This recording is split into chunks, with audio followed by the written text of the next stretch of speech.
This week's big review is String Audio's Dark Matter. Now, this is the first release from String Audio. It's a brand new company, and I wish them luck because this is a fantastic release. You've got 20 gigabytes of uncompressed samples here, and this product runs in the full version of Contact. There's over 3,000 samples, and these have been combined into 180 different presets. The product is basically designed as a 4-layer sound design tool for creating dark and creepy cinematic sounds, but I have to say there's lots more to it as well. Each layer here has a volume, pan and pitch control, and the interface has a very clean look. It's just basically black and white and 50 shades of grey.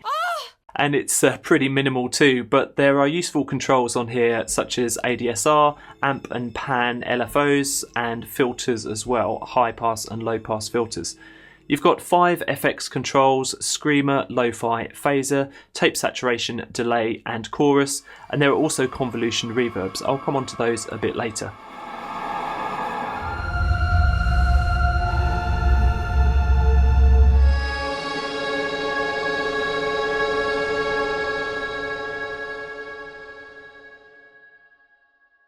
So in terms of what I liked about the library, well, never has an interface matched the sounds so well on any library. The tones here are bleak and so is the interface. It's really minimalistic.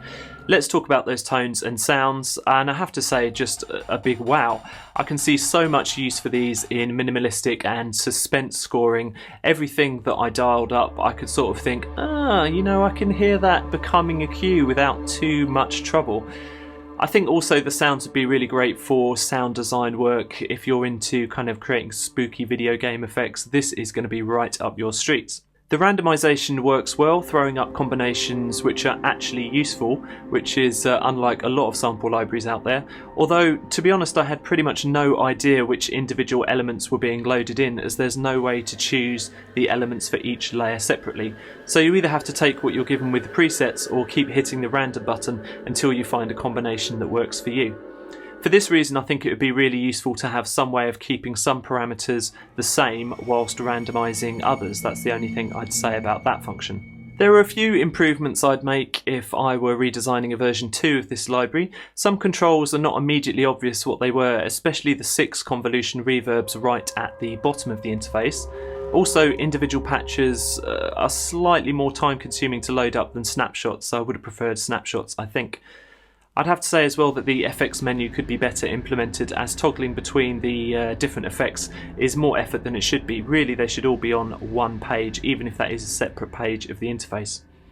Overall, I'd say that I probably wouldn't stray far from the presets, and I'd probably spend most of my time tweaking those if I was using this library in a real-world context.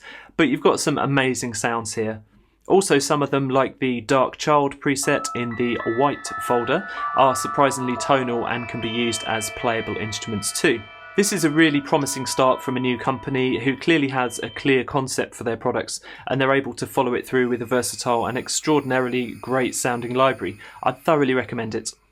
Thank you so much for watching. That's just a small taste of the Samplecast, a weekly podcast and YouTube show for sample library geeks and plugin enthusiasts. You can find out more information at thesamplecast.com. Don't forget to subscribe.